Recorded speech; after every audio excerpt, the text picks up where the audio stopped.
தாம்பரம் மாநகராட்சி திருநீர்மலையில் போலியோ சொட்டு மருந்து முகாமினை அமைச்சர் மா சுப்பிரமணியன் துவக்கி வைத்தார். இது குறித்த விவரங்களை செய்தியாளர் லிபிகா வழங்க கேட்கலாம். லிபிகா, விவரங்கள். மோனிஷா, தமிழகத்தில் இன்று 6 மாவட்டங்களில் போலியோ சொட்டு மருந்து முகாமானது தொடர்ந்து நடைபெற்று வருகின்றது.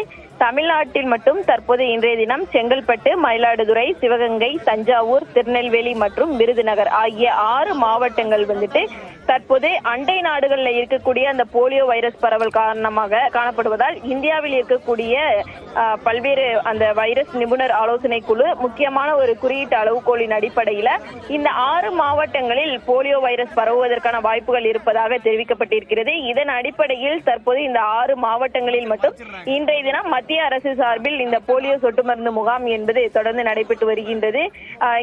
இதன் ஒரு பகுதியாக தற்போது சென்னை செங்கல்பட்டு மாவட்டத்தில் இருக்கக்கூடிய தாம்பரம் மாநகராட்சி திருநீர்மலை பகுதியில் நகர்ப்புற துணை சுகாதார நிலையத்தில் போலியோ சொட்டு மருந்து முகாமினை மருத்துவ மற்றும் மக்கள் நல்வாழ்வுத்துறை அமைச்சர் மா சுப்பிரமணியன் மற்றும் சிறு குறு மற்றும் நடுத்தர தொழில் நிறுவனங்கள் துறை அமைச்சர் தாமோ அன்பரசன் துவக்கி வைத்திருக்கின்றனர். இதில் திருநீர்மலை மற்றும் அதனை சுற்றி இருக்கக்கூடிய பகுதி மக்கள் குழந்தைகள் அனைவரும் போலியோ சொட்டு மருந்து போடுவதற்கான அந்த இதை தற்போது உருவாக்கப்பட்டிருக்கின்றது. போலியோ சொட்டு மருந்து வழங்கும் பணிகளுக்காக 320 அரசு வாகனங்கள் என்பது தற்போது ஈடுபடுத்தப்பட்டிருக்கின்றன.